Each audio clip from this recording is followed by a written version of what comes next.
जो भी पाप कर रहे हैं, इसीलिए तो शराब का खेल इतना ज्यादा चलता है, इसीलिए तो नशे का खेल इतना ज्यादा चलता है। और ये युवा नेता के पास और तो कुछ रहता नहीं। चले जाओ, नहीं तुम्हारी लहास उठेगी। सांस टूटते ही सब रिश्ते टूट जाएंगे, बाप माँ बहन बेटी बच्चे छूट जाएंगे। ये जो तेरे हैं भाई वक्त का चलन देंगे, तो छीन के तेरी दौलत 2 ही गज कफन देंगे। 3 पार्ट हो चुके हैं, चौथा पार्ट। तो भोला ने कहा कि भाई गाय मंगवा लेना होरी से, कि भैया गाय मंगवा लेना। तो होरी ने लोभ रोक कर कहा मंगवा लूंगा, जल्दी क्या है। भोला कह रहा है कि तुम्हें जल्दी ना हो, हमें तो जल्दी है।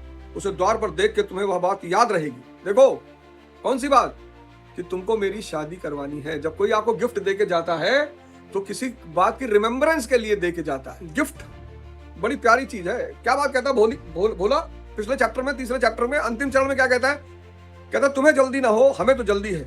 उसे द्वार पर देख के तुम्हें वह बात याद रहेगी। कौन सी बात, कि तुमको मेरी शादी करानी है। तो यहाँ कितना बड़ा कॉन्सेप्ट छुपा हुआ है कि जब भी कोई तुम्हें गिफ्ट देके जा रहा है तो तुम्हें किसी बात की याद कराने के लिए दे जा रहा है, कि मेरा काम याद रखना और जल्दी से कर देना। यहाँ अनावश्यक कोई किसी को गिफ्ट नहीं देता। तो कितना बड़ा मंत्र छिपा हुआ है। तो जितने बड़े बड़े अधिकारी हैं, मंत्री हैं, नेता हैं, लोग इनसे मिलने जाते हैं तो बड़ा सा गुलदस्ता लेके चले गए, कोई गिफ्ट लेके चले गए, आईफोन 17 प्रो मैक्स लेके चले गए। तो अगर लेके जा रहे हैं तो किसी बात को याद दिलाने के लिए ले जा रहा है। फोन लेगा, आईफोन 17 प्रो मैक्स नेताजी के हाथ में, तो याद रहेगा कि जल विभाग का टेंडर आ गया है, हम ही को देना है। गिफ्ट जो है वो किसी चीज को याद दिलाने के लिए दिया जाता है। तो भोरी क्या कह रहा है, उसकी मुझे बड़ी फिक्र है दादा, तो कल गोबर को भेज देना। अब चौथे चैप्टर की जो शुरुआत हो रही है, बड़ा प्यारा है चौथा चैप्टर, बहुत प्यारा। आम आदमी के सपने। होरी को रात भर नींद नहीं आई। देखो नींद क्यों नहीं आती। होरी को रात भर नींद नहीं। अब सुबह तुम्हें, अब मानो तुम्हारे घर में कोई कार नहीं है और सुबह तुम्हें कोई कार खरीदनी है, और सुबह प्लान है कि भैया कल कार लेने चलना है और वो भी मर्सिडीज, तो तुमको नींद नहीं आई। सपने नींद हर लेते हैं। लिख लो यहां पे, पहली लाइन है, होरी को रात भर नींद नहीं आई। तो नींद नहीं आई तो वो कर क्या रहा था, गाय के लिए नाद गाड़नी है, अभी तो वो रात भर बाहर रहेगी, फिर चौमासे में कोई दूसरी जगह ढूंढनी पड़ेगी, कोई टोना टोटका न कर दे, गाय का दूध सूख जाता है, कारिंदा साहब की नजर लगेगी तो मुंह फुलाएंगे, 5 सेर से कम का दूध क्या देगी, सेर भर तो गोबर को ही चाहिए, रुपया दूध पीकर कैसे ललचाती रहती है, कभी कभी 2-4 सेर मालिकों को दे आया करूंगा, कारिंदा साहब की पूजा भी करनी ही होगी, धनिया से नाहक बता दिया, चुपके से गाय लाकर बांध देता तो चकरा जाती। देखो आम आदमी के सपने। जैसे तुम सोचते हो कि कल सुबह मर्सिडीज आएगी तो सबसे पहले बड़ी बुआ के घर जाना है, फिर उसके बाद संजय के घर जाना है, संजय को बैठा के एक लॉन्ग राइड पे जाना है। नींद क्यों नहीं आती। देखो कितना बढ़िया लिखा हुआ है, रात भर होरी को नींद नहीं है, क्योंकि होरी का एक बहुत बड़ा सपना पूरा होने जा रहा। कौन सा सपना, गाय आने जा रही। तो जब भी बड़े सपने होंगे तो नींद नहीं आएगी। जब भी आपका कोई बड़ा सपना पूरा हो रहा होगा तो नींद नहीं आएगी। बस यही है नींद का विज्ञान। रात भर होरी को नींद नहीं है।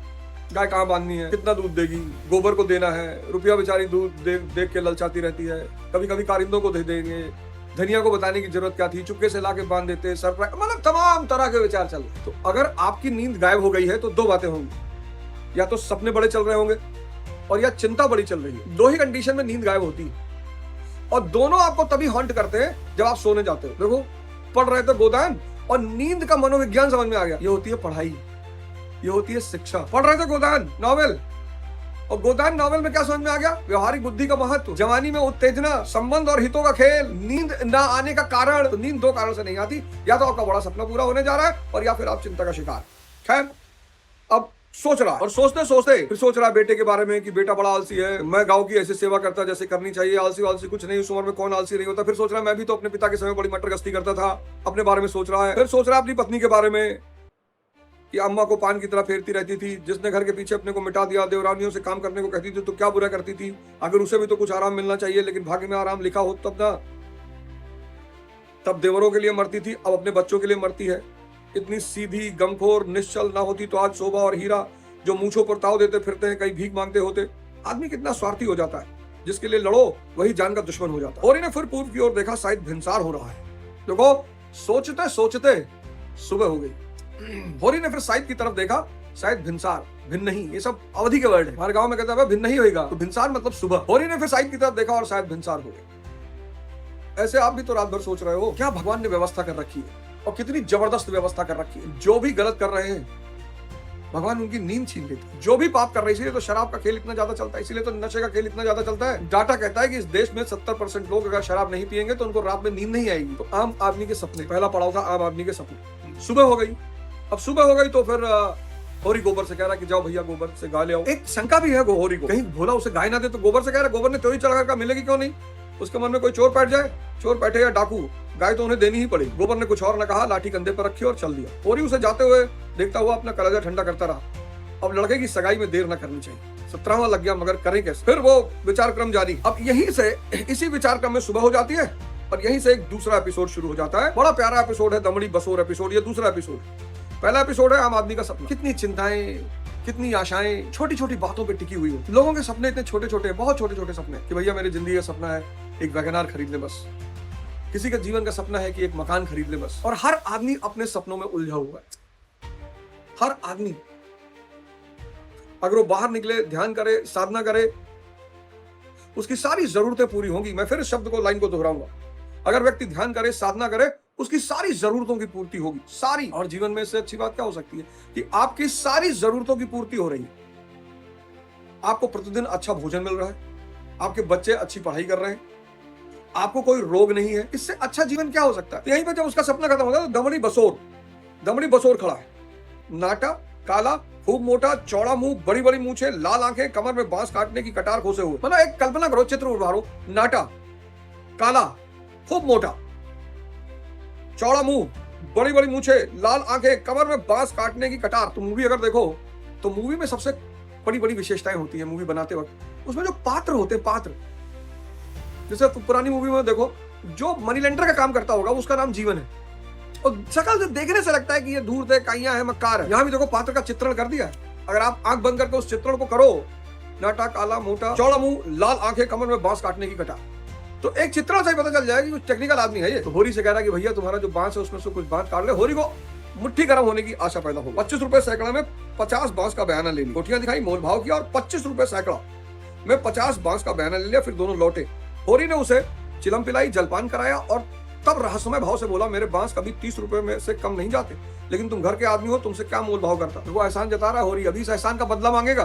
कह रहा यार 30 रुपए का बांस दे, 30 रुपए सैकड़ा देता हूँ, लेकिन चूंकि तुम घर के आदमी उसने तुमको 25 में दे दिया, एहसान जता दिया। अब इस एहसान का बदला, जब भी कोई तुम्हारे ऊपर एहसान जता रहा है तो तुमसे कुछ रिटर्न चाह रहा है। जब भी कोई तुमसे कह रहा है कि देखो मैंने तुम्हारे लिए क्या किया, देखो मैंने तुम्हारी इतनी मदद की, अगर वो कुछ एहसान जता रहा है तो इसका मतलब वो तुमसे बदले में कुछ चाह रहा। कोई भी माँ बाप ही देखो, भैया तुमको पढ़ाए लिखाए, पाले पोसे, बड़ा किए, तो ये रिमेम्बरेंस किस लिए कि भैया हमारा भी बुढ़ापे में ख्याल रखना, हमारी इज्जत का ख्याल रखना, हमारा देखभाल करना।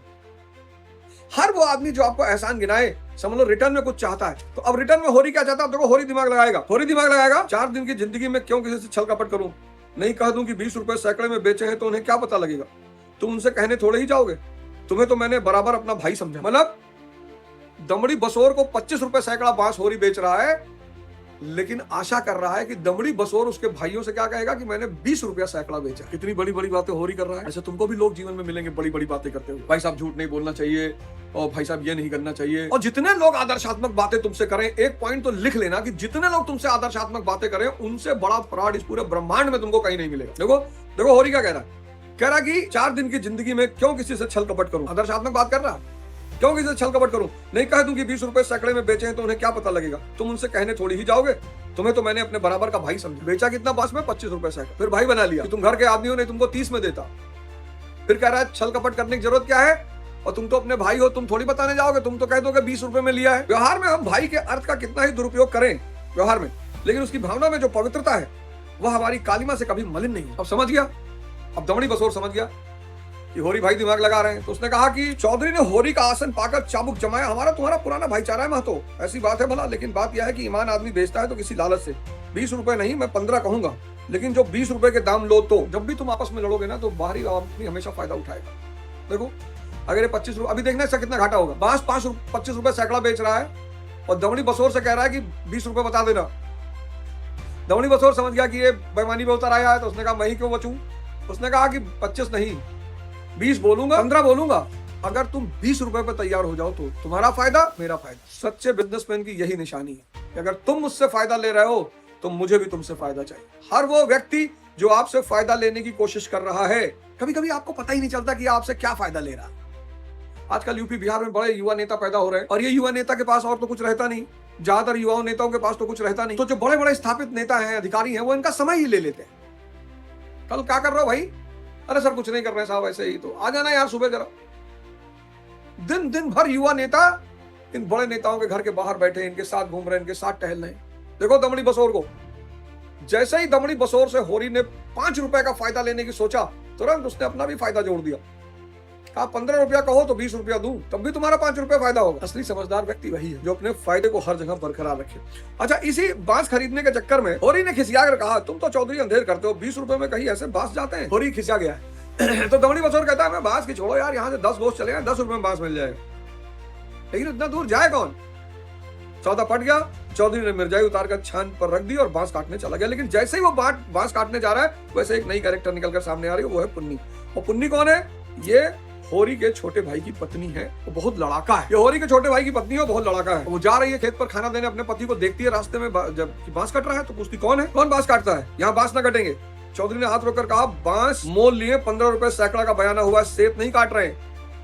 हीरा बहू अपने घर की मालकिन थी, उसी के विद्रोह से भाइयों में अलगौजा हुआ था। देखो, उसी के विद्रोह से भाइयों में अलगौजा हुआ था, यानी लड़ाका है, चंडी का अवतार है। चौधरी औरत जात से इस विषय में बातचीत करना नीत विरुद्ध समझते थे। बोले, जाकर अपने आदमी को भेज दो, जो कुछ कहना है आकर कहे। हीरा बहू का नाम पुन्नी, बच्चे 2 ही हुए थे, लेकिन ढल गई थी। बनाव सिंगार के से समय के आघात का शमन करना चाहती थी, लेकिन गृहस्थी में भोजन का ही का ठिकाना ना था। सिंगार के लिए पैसे कहां से आते?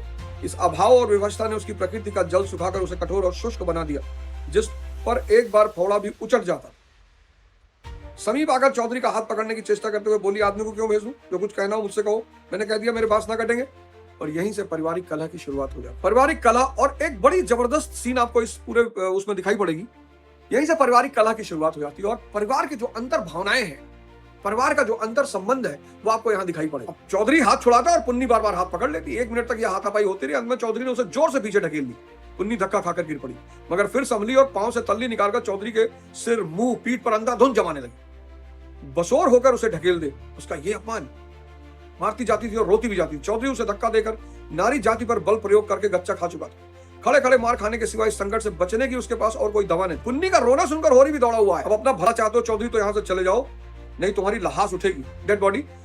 तुमने अपने को समझा क्या है? तुम्हारी इतनी मजाल मेरी बहू पर हाथ उठाओ। अब दोनों में अलगाव हो चुका है, दोनों अलग अलग रहते हैं, बंटवारा हो चुका है, लेकिन अपना परिवार तो अपना परिवार ही होता है। होरी ने देखा कि मेरी बहू के साथ इसने बदतमीजी की, तो होरी को गुस्सा आ गया और होरी कह रहा है कि बस तुम दमड़ी बसोर, अब चले जाओ, यहाँ से चले जाओ, नहीं तुम्हारी लहास उठेगी।